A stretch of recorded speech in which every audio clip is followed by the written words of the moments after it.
Di saat ketegangan dengan kelompok bersenjata masih memanas, Israel dihadapkan pada musibah lain yang tak kalah serius.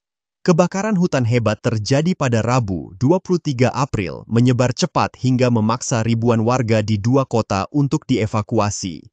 Bencana alam ini datang di tengah situasi nasional yang sudah penuh tekanan, memperlihatkan betapa kompleks dan rentannya kondisi di wilayah tersebut.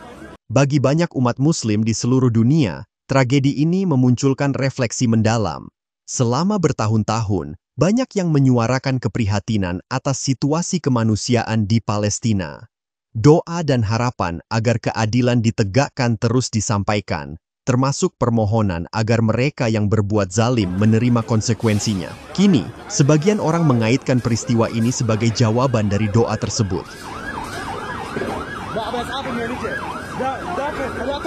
Negara Zionis yang dikenal akan kecanggihan teknologinya pun tidak luput dari bencana alam. Api yang menyebar cepat melahap wilayah-wilayah hutan di sekitar Yerusalem, mengingatkan pada peristiwa serupa di beberapa bagian dunia, seperti kebakaran besar di Estal Esen, yang datang tiba-tiba dan membawa dampak signifikan. Apakah ini merupakan bentuk dari balasan langsung terhadap tindakan-tindakan masa lalu? Ataukah sekadar fenomena alam yang terjadi di waktu yang tidak terduga? Pertanyaan-pertanyaan ini pun kembali muncul.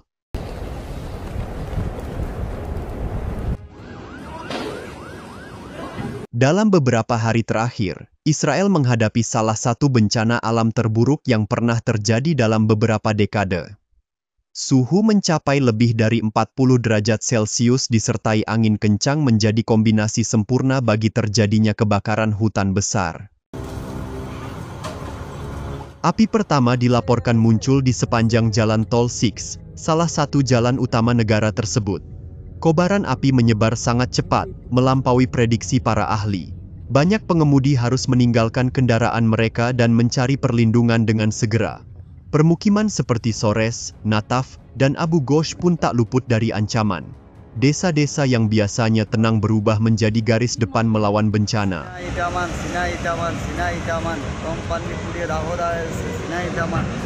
Sirin berbunyi terus-menerus, menandai perintah evakuasi yang datang silih berganti. Warga hanya memiliki sedikit waktu untuk mengemasi barang penting sebelum meninggalkan rumah dalam ketidakpastian. Asap tebal menyelimuti wilayah luas, menyebabkan setidaknya 9 orang terluka, sebagian besar akibat keracunan asap.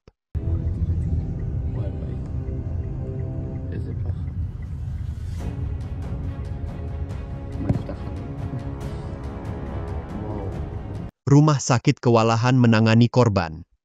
Pemerintah, melalui Perdana Menteri Benjamin Netanyahu, segera mengadakan rapat darurat dan mengerahkan ratusan petugas pemadam kebakaran, kendaraan khusus, serta pesawat pembom air. Penanganan bencana ini menunjukkan betapa sulitnya melindungi warga dari ancaman kebakaran besar, bahkan dengan teknologi mutakhir sekalipun. Selama lebih dari 20 jam para petugas bekerja tanpa henti dalam kondisi yang nyaris tidak memungkinkan. Cuaca panas dan angin liar terus menyulitkan proses pemadaman. Baru pada Kamis dini hari, sebagian besar api berhasil dikendalikan, namun ancaman belum sepenuhnya hilang. Titik-titik api kecil masih diawasi secara ketat.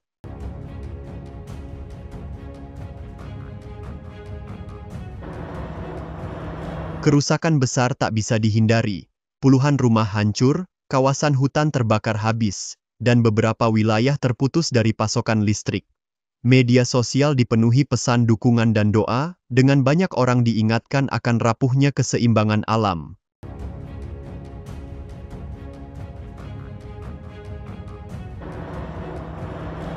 Musim panas yang panjang membuat risiko kebakaran tetap tinggi. Pemerintah Israel memperingatkan masyarakat agar tetap waspada. Kota-kota kecil, sekolah, rumah ibadah, hingga rumah sakit turut dievakuasi. Otoritas lokal, bersama militer dan tim penyelamat, mengetuk setiap rumah untuk memastikan semua warga dievakuasi dengan aman.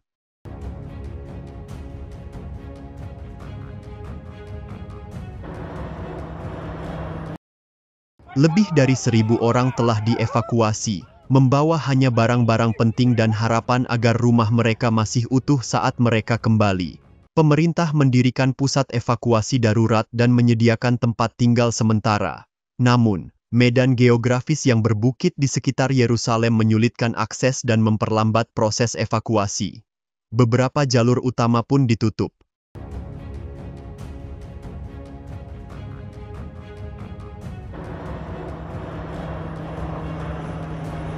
Pesawat Hercules C-130 yang biasanya digunakan untuk operasi militer kini digunakan dalam misi penyelamatan, menunjukkan keseriusan pemerintah dalam mengatasi krisis ini.